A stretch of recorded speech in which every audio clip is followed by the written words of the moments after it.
संत को प्रणाम करने के लिए मीरा आगे बढ़ी। उसके नुपुरों की झनकार से उन्हें सावधान किया। वर रूप में सजे गिरधर गोपाल के दर्शन करके उन्हें लगा कि वे वृंदावन के किसी निभृत एकांत निकुंज में आ खड़े हुए हैं। उन्हें देखकर एकाएक श्याम सुंदर ने मूर्ति का स्वरूप धारण कर लिया और लली अचक चाकर वैसे ही खड़ी रह गई हो। उनकी आंखों में आंसू भर आए। श्याम कुंज का वैभव और उस देवांगना प्रेम पुजारिन को देखकर उन्होंने ठाकुर जी से कहा, इस रमते साधु के पास सूखे टिककर और प्रेमहीन हृदय की सेवा ही तो मिलती रही तो फिर। महात्मा जी कह रहे कि हम तो ऐसे ही हमारा हम पे कछु है नहीं, जैसा भोजन मिला सूखे मिले जो मिला तो पवाते रहे। अब यहाँ राजकाज में रह के आप जो महान आत्मा मीरा है देवांगना, उसने वृंदावन बना दिया। ऐसी सेवा हम पकड़ों में कहाँ थी। रमते रामान उनका कोई ठिकाना नहीं था, कहाँ का भोजन मिले। कभी ठाकुर जी चना चबवा दे उनकी क्या कहना। तो उनकी आंखों में आंसू आ गए। किंतु लाल जी इस लाड़ दुलार और प्रेम वैभव में इस दास को भुला मत देना। बड़े महात्मा जी प्रफुल्ल थे और यहाँ आकर मैं सुखी हुआ हूँ। मैंने तुम्हें देख के मेरी तसल्ली नहीं है कि तुम्हारी सेवा कैसी बात चल रही है। उन्होंने मीरा से कहा, प्रभु के आदेश से अब मैं द्वारिका जा रहा हूँ। बेटी यदि कभी द्वारिका आओगी तो भेंट होगी, अन्यथा लाल जी के दर्शन की अभिलाषा थी सो पूरी हो गई। उन्होंने उठते हुए वस्त्र खंड से आंसू पोंछ लिए। गिरधर गोपाल की बड़ी कृपा है महाराज, आशीर्वाद दीजिए कि सदा ऐसी ही कृपा बनाए रखें। वे मुझे मिले ना मिले, मैं इनसे मिली रहूं। आप विराजे महाराज, प्रसाद आरोह कर पधारे। उसने केसर से प्रसाद लाने के लिए कहा और स्वयं पान पूरा लेकर गाने लगी। केसर सहेली है, उससे कई भोजन ला और वो गा रही। सांवरा मारी प्रीति निभाजियो जी, सांवरा मारी प्रीति निभाजियो जी। थे छो मारा गुण रासागर, ओगण मारा मति दीजियो जी। सांवरा मारी प्रीति निभाजियो जी। लोकन दीजे मारो मन पतीजे, मुखड़ारा शब्द सुनाड़ियो जी। मारा सांवरा प्रीति निभाजियो जी। महे तो दासी जन्म जन्म की, मारे अंगना रमता आजियो जी। मारा सांवरा प्रीति निभाजियो जी। मीरा के प्रभु गिरधर नागर, बेड़ो पार लगा जियो जी। मारा सांवरा प्रीति निभाजियो जी। पद की मधुरता के भगवान मेरी प्रीति निभाना। मैं तो तुम्हारे मुखड़े के दर्शन करके सुखी हूं। तुम तो गुण के सागर हो। मेरा तन मन मति ये अवगुण आगर है। मैं तो दासी जन्म जन्म की तुम्हारी हूं और तुम मेरे हो। मेरा बेड़ा पार लगाना प्रभु। ऐसे पद मीरा ने महात्मा जी को और भगवान को सुनाए। पद की मधुरता और प्रेम भरे भावों से गिरधर दास जी तन्मय हो गए। कुछ देर बाद आंखें खोलकर सजल नेत्रों से मीरा की ओर देखा। उसके सिर पर हाथ रखकर अंत स्थल से मौन आशीर्वाद दिया। केसर द्वारा लाया गया प्रसाद ग्रहण कर एक बार पुनः ठाकुर जी के दर्शन किए। प्रणाम करके वे बाहर निकल गए। मीरा ने झुककर उनके चरणों में मस्तक रखा तो 2 बूंद आंसू संत के नेत्रों से निकल के मीरा के सिर पर टपक पड़े। वो प्रणाम कर रही, सिर रख के महात्मा जी के आशीर्वाद आंसू के रूप में मिले। आहा, संतों के दर्शन सत्संग से कितनी सुख शांति मिलती है, यह मैं इन लोगों को कैसे समझाऊं। भगत की और जगत की हमेशा ठनक रहते। अब मीरा के पक्ष में कोई नहीं है पूरे राजमहल में, केवल एक भाई है जो थोड़ी सुनता मानता है। माँ और पिता तो यही कहते हैं कि जा तो बिगड़ गए, और दादू सराय नहीं है। अब मीरा केवल संतों का आश्रय है और थोड़ा भरोसा जयमल भैया का है, और कोई मीरा की सुनता मानता नहीं। मीरा पागल समझते घर के गांव के, जो दुनिया के राग द्वेष में पागल है, मोह में पागल है, वे भगत को पागल समझते हैं। वो भगत दुनिया वालों को पागल समझते हैं। कहते हैं जो बेचारो भगत है, वे कहते ये बेचारे संसारी है, देखो दावना में बच रहा है, ऐसी चलत रहते। तो मीरा कह रही कि इन लोगों को कैसे समझाऊं। वे कहते हैं कि हम भी तो प्रवचन सुनते ही हैं, हमें तो रोना गाना हंसना कुछ भी नहीं आता। अरे कभी खाली होकर बैठो तब तो भीतर कुछ जाओ। कृपा बड़ी प्रभु की जो संत दर्शन कराए, और जो हो सो हो, पर अपने प्रिय जनों निज जनों संतों प्रेमियों के बीच निवास दो। उनके अनुभव, उनके मुख से झरती तुम्हारे रूप गुणों की चर्चा प्राणों में जोर हिलोर उठा देती है। जगत के ताप से तपे मन प्राण शीतल हो जाते हैं। मैं तो तुम्हारी हूं, तुम जो चाहो वही हो, वही हो। मैंने तो अपनी चाह तुम्हारे चरणों में रख दी है। मीरा भगवान से कह रही है और संत के सामने कह रही है कि भगवान आप जो जानो सो करो। प्रिय जनों के बीच, संतों के बीच प्रिय जनों को भी निवास मिले, संतों की प्रीति भक्ति मिले, ऐसा भाव है। वैवाहिक गठबंधन।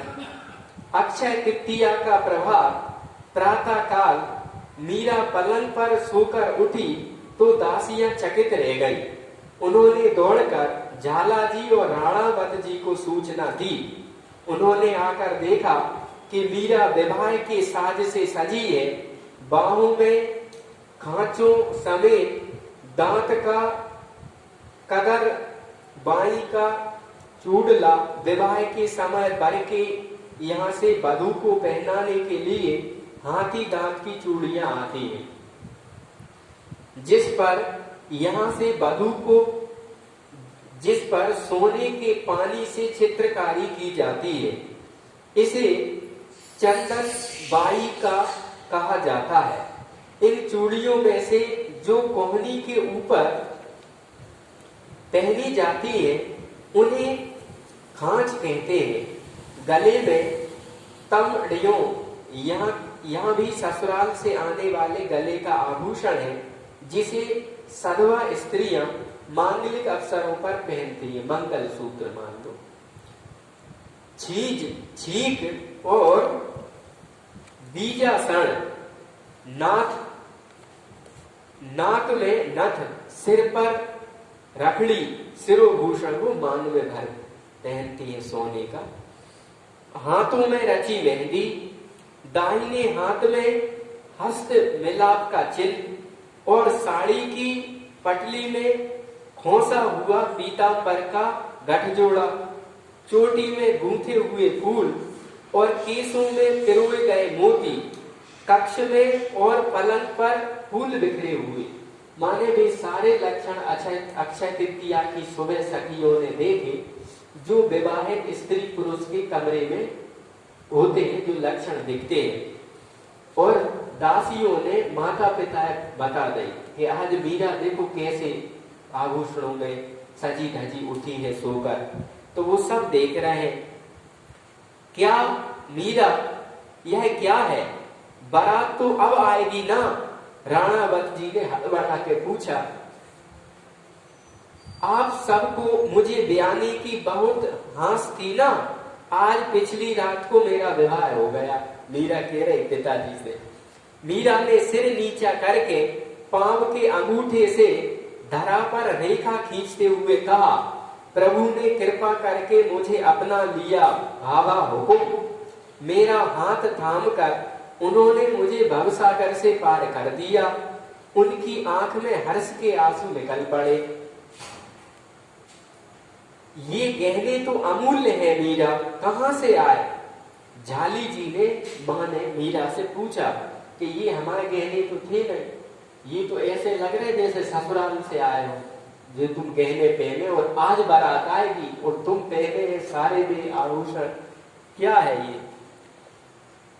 पलड़े बारात और बर के समय वधू के लिए आने वाली सामग्री को पडला या बरी कहा जाता है। में आए हैं भावु, माने उसमें आए हैं। पोशाके, मेवा और श्रृंगार सामग्री भी है, वे इधर रखे हैं, आप देख सामान ले। मीरा ने लजाते हुए धीरे से माँ से कहा कि सामान तो और भी आओ है, जो ससुराल से आते वो रखो है यहाँ पे, आप देख लो। पोशाके देखकर उनकी आंखें फैल गई। जरी के वस्त्रों पर हीरे जवाहरात का काम किया गया था, जो अंधेरे में भी जगमगा रहे थे। बीरम देव जी ने सुना, वे अपने भाइयों के साथ आए। उन्होंने सब कुछ देखा, समझा और मन में कहा, क्यों विवाह करके इसे दुख दे रहे हैं हम। तुम अब तो घड़ियां घट रही हैं, कुछ भी बस में नहीं रहा। अब तो वे निश्वास छोड़कर बाहर चले गए। मीरा के काका ने कही कि तुम महिलाएं सब इसके क्यों पीछे पड़ी विवाह करने में? ये सब कम है क्या जो तुम देख रही हो? जो होना था वो तो हो गया, माने मीरा जिनकी थी वो तो उनकी हो गई, तुम व्यर्थ में पीछे पड़ी हो। ऐसी कह के बीरम देव जी निकल गए, जो मीरा के पिताजी के बड़े पिताजी हैं, बड़े भैया हैं। मीरा श्याम कुंज में आकर नित्य कर्म में लग गई। माँ ने आकर लाड़ लड़ाते हुए समझाया, बेटी आज तो तेरा विवाह है, चलकर सखियों, काकियों, भोजानियों के बीच बैठ, खाओ खेलो, यह पूजन भजन अब छोड़ दो, अब रहने दो। माँ समझा रही, क्योंकि बारात आने, बाबू मैं अपने को अच्छा लगने वाला काम ही तो कर रही हूँ, सबको एक ही से खेल अच्छे नहीं लगते। आज यह पड़ला देखकर और मेरी हथेली का चिन्ह देखकर भी आपको विश्वास नहीं हुआ तो सुनिए। माई मारे सुपना में पड़या गोपाल, माई मारे सपने में पड़या गोपाल। राती पीली चूनर ओढ़ी, मेहंदी हाथ रसालो, माई मारे सुपना में पड़यो गोपाल। काई करो और संग भवर, मारे जग जंजाल, माई मारे सुपना में पड़या गोपाल। मीरा प्रभु गिरधर लाल सू, कही सगाई हाल, माई मारे सपने में पड़या गोपाल। मीरा माँ से कह रही है कि राती पीली चूनर ओढ़ी, मेहंदी हाथ रसाल। हे माता, रात में जो भी कन्यादान का होता है, जो भी वर-वधू जो भी कन्यादान करते हैं या वर-वधू को जो हाथ में हाथ दान किया जाता है, तो सबने में मेरा विवाह हो गया गोपाल से। और काई करा और संग भावर, मारे सब जंजाल। ये जो जंजाल बेटियों के साथ भावरे भावरे पड़ती है, ये तो सब अब जंजाल है मेरे लागे। मीरा कहे प्रभु गिरधर लाल सु करी सगाई यार, मेरी सगाई तो रात में हालई में भई है, आप पीछे मत पड़ो मां। जग जंजाल तो है बेटा, पर मुझे मालूम है कि तेरी तनिक सी ना कितना अनर्थ कर देगी मेड़ते में। बेटी तुम जो कह रही मैं मान रही, पर यदि तुमने ना कर दी तो बारात आ गई तो दोनों दल भिड़ जाएंगे, मेड़ता में बहुत वो हो जाएगा। तुम्हारी थोड़ी सी बचकानी आदत, थोड़ी सी भी ना यदि सुन ले तो राजपूतों में लड़ाई हो जाएगी। आप चिंता ना करिए मां, जब भी कोई नेक करना हो मुझे बुला लीजिएगा, मैं आ जाऊंगी। वाह मेरी लाडली, तूने तो सचमुच मेरा दुख हर लिया, कहती हुई प्रसन्न मन से झाली जी चली गई। बारात आई गोधूली बेला में, द्वार पूजन तोरण बंधन हुआ। हिंदुआ सूर्य और मेड़ताधीश बाहों में भरकर एक दूसरे से मिले और जनवासे में विराजे। नजर न्यौछावरें हुई, चित्तौड़ से आया हुआ पड़ला रानीवास में पहुंचा तो सब चकित सी देखती रह गई। वस्त्रों के रंग, आभूषणों की गड़ाई और गिनती उतनी की उतनी, वैसी की वैसी, केवल मूल्य और पोत में अंतर था। अब मीरा को धारण कराने का समय आया तो उसने कहा, सब वैसा का ही वैसा है ना भामा हुकुम, जो पहने हूं वही रहने दीजिएगा। माने जो मीरा के ससुराल चित्तौड़गढ़ से आए हैं वैसे के वैसे आभूषण मीरा को उसी रात में प्राप्त हुए थे, अक्षय तृतीया की रात में। तो मीरा कह रही कि माँ इनमें और उनमें फर्क क्या है, तो मैं ये पहने हूँ यही पहने रहने दो, क्योंकि वे ससुराल के और जे भगवान के दिए कोई कम नहीं। चित्तौड़ से आई हुई सामग्री उसने दहेज में शुमार हो गई। भावर के समय बाएं हाथ से गिरधर लाल को साथ लिए मीरा ने मंडप में अपने और भोजराज के बीच में ठाकुर जी को विराजमान करा दिया। ठोर कम पड़ा तो भोजराज थोड़ा परे खसक गए और स्त्री गीत गाती रही। जब भावरे पड़ी तो मीरा ने अपने पास में और भोजराज के बीच में गिरधर को रख लिया। वो भावरे पड़ी तब भी भगवान को मीरा साथ रखे रहे। मीरा का भाव यही है कि मैं भगवान से विवाह कर रही, और जो ये है भोजराज ये तो मेरे एक प्रकार से ढाल है, रखवाले हैं, सहयोगी है, बकाया मेरा विवाह तो भगवान से हो रहा है। ऐसे वर को क्या वरूं जो जन्मे और मर जाए, मैं तो वरूं मेरा गिरधर नागर जीवन अमर हो जाए, गाथा अमर हो जाए। ये मीरा का भाव था। तो मीरा ने विवाह किया और वास्तव में जो ऋषि मुनियों का जीवन था विवाह में, वशिष्ठ जी का विवाह हुआ, गौतम जी का विवाह हुआ, राम जी का हुआ, कृष्ण जी का हुआ, और भी भगवान शिव जी हो, ब्रह्मा जी हो, या अपने जो 8-9 ऋषि विशेष हैं ऋषि मंडल में, सबने विवाह किया। क्यों किया? क्योंकि रामायण में भी आया है, तैसे नाथ माने पुरुष बिना नारी के अधूरा है और नारी बिना पुरुष के अधूरा है। प्रकृति परमात्मा के बिन अधूरी है और परमात्मा प्रकृति के बिन अधूरा है। और मनुष्य तन में 84 लाख जन्मों की वासना भरी है। हमारा रोम रोम माता पिता की वासना से बना हुआ है। तो मनुष्य शरीर में वासना का इतना तेज इंप्रेशन है, जैसे उसको रोक पाना कठिन है। मनुष्य तन कहाँ 84 लाख का प्रेशर हो, कहाँ एक मनुष्य का चोला। घास और फूस खाते हैं दिनी व्यापे काम, और तुलसी उनकी कौन गति जो खावे हलवा बादाम। तो संतों का ये मत था कि व्यक्ति के अंदर जो वासना छुपी है, गृहस्थ जीवन में पति पत्नी की संस्कार, विवाह के संस्कार में ये वासना व्यवस्थित हो जाए, और जीवन पति पत्नी के जीते जीते बच्चों को पाल पोस के सेवा करते करते, पत्नी पति की सेवा और पति पत्नी की सेवा करते करते इस ऐसा लगे कि कुछ नहीं है गृहस्थी में, सब करके देख लिया, भोग भोग के देख लाए, कुछ नहीं है। जैसे किसी को खुजार को रोग हो जाए, वो जब तक खुजाते तब तक तो उसे अच्छो लगाते, बाद में रोग बढ़ जाते। वैसे ही गृहस्थ जीवन की वासनाओं में कुछ लाभ है नहीं। बच्चों को पालते पोसते, घर की जिम्मेवारी चलाते चलाते वासनाएं छीड़ हो जाए, बेकार शांत हो जाए और लगे कि जीवन में कुछ सार नहीं है, भजन ही सार है, वासना में सुख नहीं है, भजन में सुख है। इसलिए ऋषियों ने गृहस्थ आश्रम को अनिवार्य बताया था कि इतनी भक्ति 8-10 घंटा को भजन कर पा रहा है।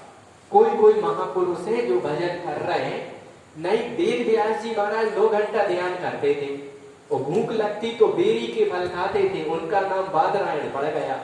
और ध्यान में बैठते थे, भगवान के पीछे पेन काफी लेके नहीं गए वेद व्यास जी कि भगवान कृष्ण कब कौन सी लीला कर रहे हैं और वे छुप के देख रहे हैं। तो वेद व्यास जी ने ध्यान में बैठे और सब देख लिया। सुखदेव जी महाराज ध्यान भजन में बैठे, सब देख लिया। यूरिया DAP के गेहूं खा के और ये कार्बन डाई मोटर और इनकी ऑक्सीजन में आज का आंख कान का माहौल इतना गड़बड़ है कि बिना शादी विवाह के कोई जीवन ब्रह्मचारी अच्छे से रहकर सुरक्षित हो जाए तो संभव दिखता नहीं। तो बहुत जरूरी था ये विवाह करना, और मीरा भी विवाह कर रही है। इसलिए कर रही, असली विवाह का उद्देश्य यही था कि पति पत्नी इसलिए विवाह नहीं करते कि उन्हें सर्टिफिकेट मिल गया, भोग भोगे, जो मन में आए वो करे। इसलिए विवाह करो कि पत्नी पति के संरक्षण में लेके भक्ति साधना करे, अपने धर्म का, स्वधर्म का पालन करे, और पति अपनी पत्नी के संरक्षण में लेके रह के अपनी वासना को सामाजिक मर्यादा में कंट्रोल करके भगवान के भजन और गृहस्थोचित कर्म, भगवान की सृष्टि को संवारने, सुधारने, सजाने के लिए वो विवाह करे। और गृहस्थोचित में साधुओं का भी भोजन करवाए, चींटियों को, पक्षियों को, गायों को, बैलों को, हरवायों को, जनता को भगवान की सृष्टि में बैलेंस बनाए। इसलिए विवाह की व्यवस्था थी।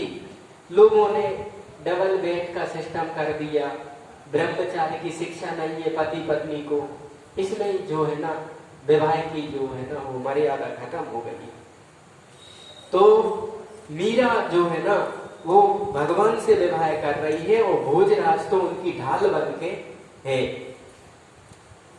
भोजराज खिसक गए हैं, उनने बीच में गिरधर गोपाली जगह दे रही है, महिलाएं गा रही है। दाता सा भी छोड़या भावुल, भाव सा भी छोड़या, अब महासु रहियो न जाए, छोड़ियो माए डली रोहे